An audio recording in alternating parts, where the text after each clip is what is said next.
အာရှဖလားခြေစစ်ပွဲတွင်မြန်မာကအာဖဂန်နစ္စတန်အသင်းကိုအနိုင်ရ2026ခုနှစ်ရဲ့ပထမဆုံးသောနိုင်ငံတကာပွဲစဉ်ရန်ကုန်မြို့ရဲ့သူ့ဝနမြေမှာမြန်မာလက်ရွေးစင်အသင်းကပရိသတ်တွေကိုနှစ်သက်လက်ဆောင်တစ်ခုပေးလိုက်ပါတယ်။အဲ့ဒါကတော့အာဖဂန်နစ္စတန်အသင်းကို2ဂိုးနဲ့အနိုင်ယူပြီးအာရှဖလားခြေစစ်ပွဲမှာအဖိုးတန်နိုင်ပွဲတစ်ခုထပ်မံဖော်ဆောင်နိုင်ခဲ့တာပါ။ဒါဟာအသင်းကောင်းဆောင်မောင်မောင်လွင်လက်ရွေးစင်အသင်းကအနားယူသွားပြီးနောက်ပိုင်းပထမဆုံးကစားလေပွဲလေးဖြစ်ပါတယ်။မောင်မောင်လွင်မပေါ်ရင်မြန်မာအသင်းဘာဖြစ်မလဲဆိုတဲ့မိခွန်းကိုဒီနေ့ပွဲမှာကစားသမားတွေကွင်းနှမ်းမှာအပြေပေးသွားခဲ့ပါတယ်။ပွဲစကလေးကအာဖဂန်အသင်းက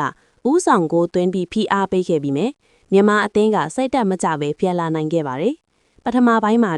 ဝါရင်တိုက်စစ်မှုတန်းပိုင်းကအသင်းအတွက်ခြေပကိုးသွင်းယူပေးခဲ့တယ်လို့ဒုတိယပိုင်းမှာတော့လူငယ်ကစားသမားခွန်ကျော်စင်ဟင်းကအနိုင်ကို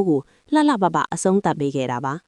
ဒီနိုင်ပွဲကြောင့်မြန်မာအသင်းဟာအာဖဂန်နစ္စတန်ကိုအိမ်ကွင်းရောအဝေးကွင်းမှာပါနှစ်ကြော့စလုံးအနိုင်ယူနိုင်ခဲ့ပြီးရမှတ်9မှတ်အထိစုဆောင်းနိုင်ခဲ့ပါတယ်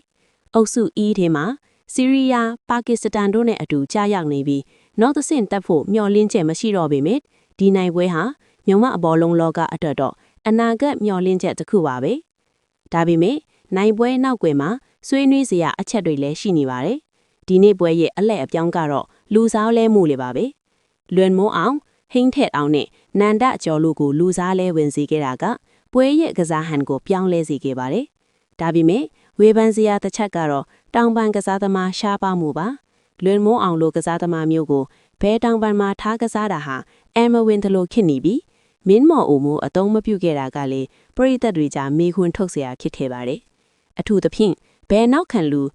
LB နေရာမှာနန္ဒအကျော်ရဲ့ခြေစွမ်းဟာအားနည်းချက်တွေရှိနေစေဖြစ်ပြီးဒီနေရာဟာမြမအသင်းအတွက်အမြန်ဆုံးဖြည့်ရှင်းရမယ့်ပဟေလီတစ်ခုခင်နေပါတယ်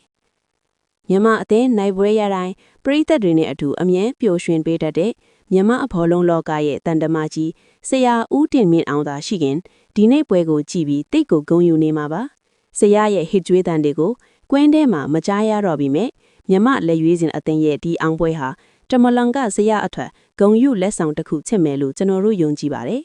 ။မောင်မောင်လေးမပါတဲ့ခစ်တစ်ကိုအောင်ပွဲနဲ့ဆော့တင်လိုက်တဲ့မြမအသင်း